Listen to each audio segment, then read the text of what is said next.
Welcome. The purpose of this video is to provide just a little bit more information on how to create the graph in the table that you see here in front of you.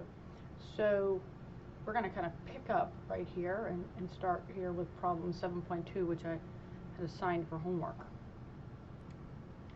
So the first thing that we'll do is take the information that we generated in problem number 2 and fill that in, because that's going to be a part of the solution for this problem.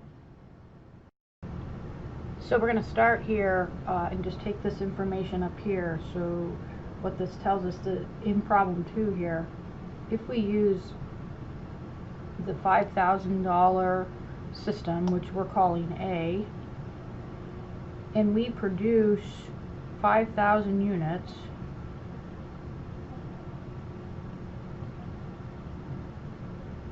we make a profit of $2,500. So we can go right down here into choice A, where we're making 5,000, and we can note that our profit here is going to be $2,500. Now, in order to fill out our graph on the next page, we really only need this column here. It's going to be our Y, and this column here, the units sold, that's going to be our X. So we could fill in the rest, and in subsequent computations here for 10,000 and 15, we'll fill in the rest because that will help us, but since we already had this one, we really didn't need to. So now we move on down here to selling 10,000 units. So we're going to sell 10,000 units. So our variable cost is going to be 10,000 times $1.50, or $15,000. Our total costs then are going to be that $15,000 plus our $5,000 of fixed costs. So we'll just write here, just so you can see where it comes from. We're going to have $15,000, that's our variable cost, plus our $5,000 in fixed costs.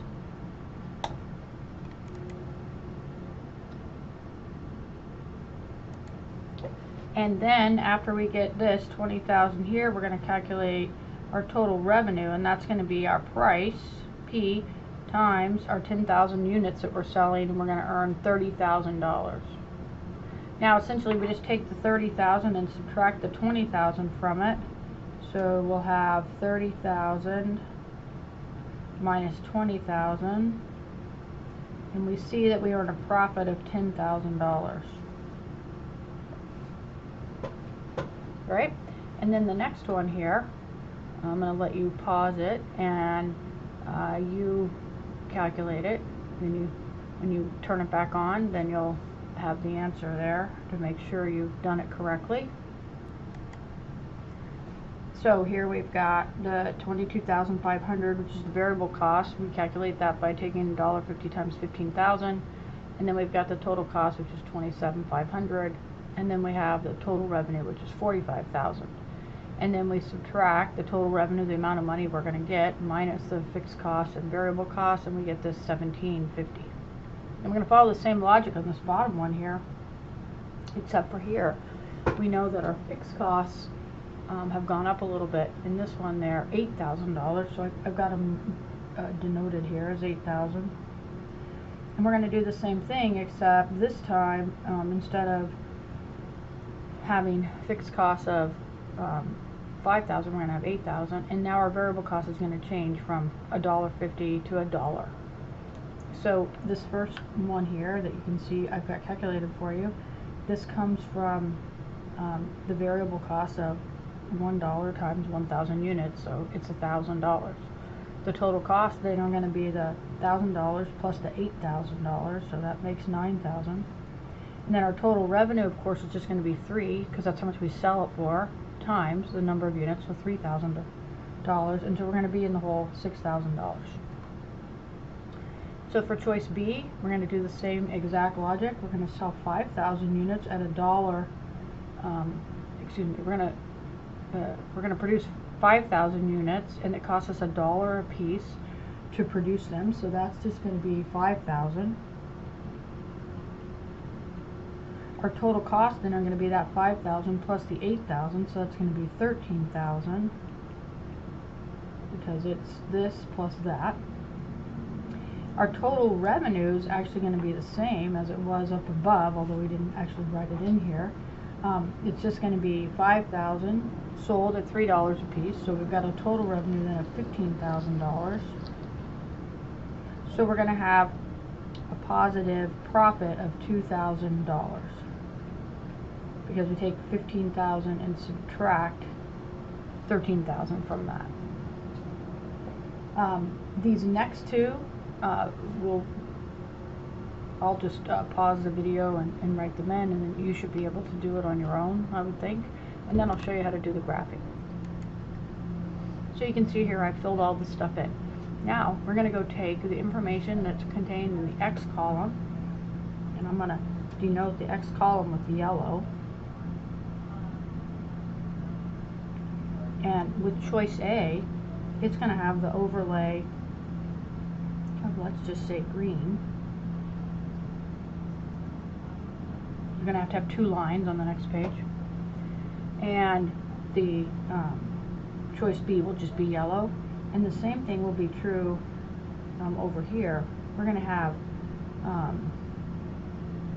let's make it orange, I guess. Y will be denoted with orange. But for choice A, we'll have the green kind of overlaying it here. So we're going to take those numbers, we're going to go to the next page, and we're going to make a graph. So what I did first was I just labeled my X and Y axes. So remember, the units produced is the X axis, so that's this right here.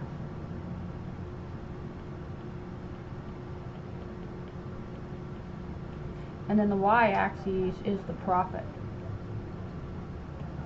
So if you note here, see these blue dots? These are the 3 points at which we want to make sure we know where those points are, because those are the points that it's the number of units that we produced. Now on the Y-axis over here, we need our profit. So if we look back at our profit, it ranges from a negative 3,500, no, negative 6,000, I'm sorry, all the way up to a positive 22,000. So you can see I've got it going up here all the way to 25,000. So we can go ahead and label then the places on there so that we can draw the line. So let me just do that. Okay, so I relabeled mine. You can see that I got 25 is right here. I just counted by 1, so 1, 2, 3, 4, up to 10, and then 20. Okay, so now let's go ahead then and graph our first ordered pair. So the first one we have is 1,000. If we sold 1,000 items, and we would have a negative profit of $3,500. So here we have 1,000, and we'd have a negative profit of $3,500. So 1, 2, 3 right here. So that's going to be the first spot on the graph.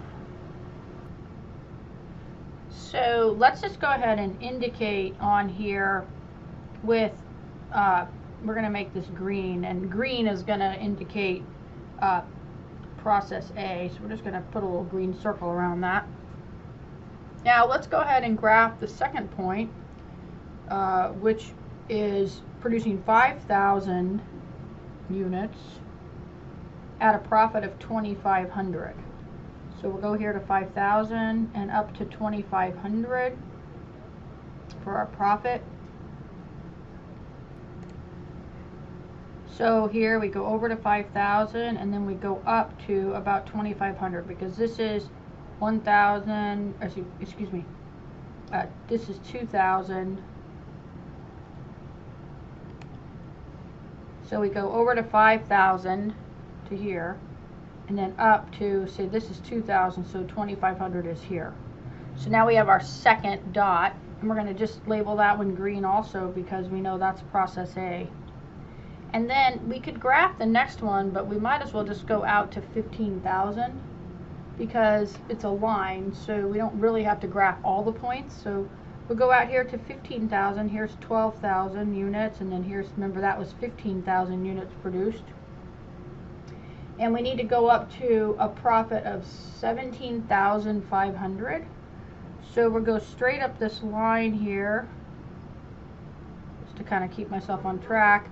And I got to go over here. Here's 20,000. Here's 19, 18, 17, 5. So it's about right there. So it looks to me to be about right there. And I'm going to erase the top of this line here. And we're going to note that this one is also process A with a little green overlay on that. Now, we can draw a line into this, and because I have my iPad, I can make it draw a straight line like this, so I just kind of have to sketch it like that, but I probably shouldn't have used the green pen, so let's just undo that. And I want to do it with the blue pen. I'm going to label that first and then go with the blue pen and see if I can't get this to go straight through here. Well, it's not perfect, but let me try it one more time. So there, I was able to get it a little straighter. So that's our line that represents process A. And what this tells us is that after we pay our fixed costs, as we produce more items, we make a little bit more profit. It isn't quite super high, but we can see that the more items we produce, the more profit we will make. So now let's turn our attention to the other process, process B, and we'll do a similar thing. We'll graph a low number and then we'll graph a little bit higher number. So if we go over here, we could pick to graph this first one with 1,000. If we make 1,000 units, we're in the whole 6,000, but that's kind of below our graph. So let's go with 5,000, and we're going to make process B a little bit different color here. We'll make it this sea blue color. So process B, oops, we're going to graph 5,000 and 15,000. So we need 5,000 and 2,000 is our profit, and 15,000 units and 22,000 for our profit. So let's go back over here.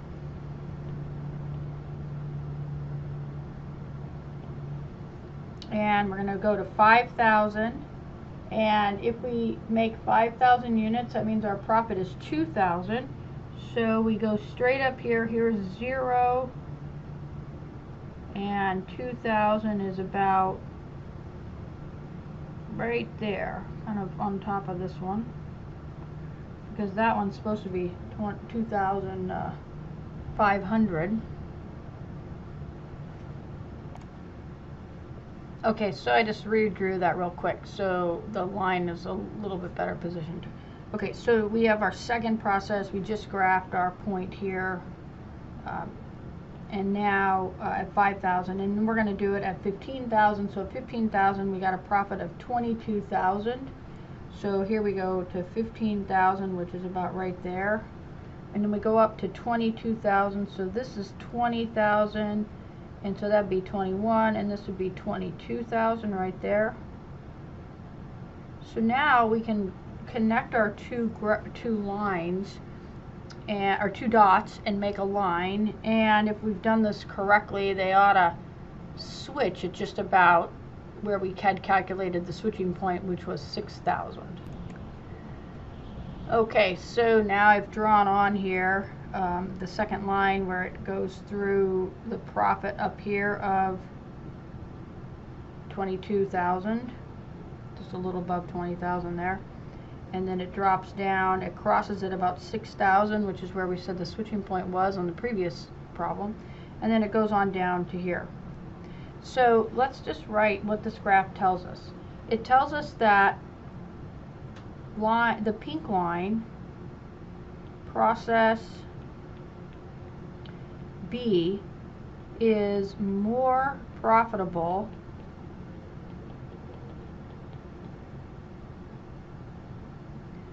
when we produce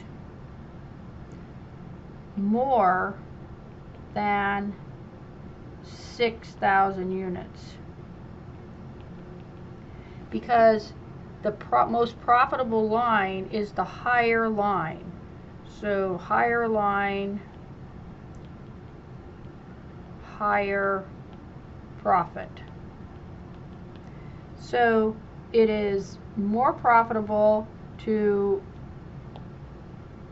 use this blue line from 0 to 6,000 units, and then it becomes more profitable to use the pink line beyond 6,000 units. So we know that the switching point is right here. That's the point where it matters if you go from one to the other. So it's process B is more profitable when we produce more than 6,000 units. So less than 6,000 units, use process A.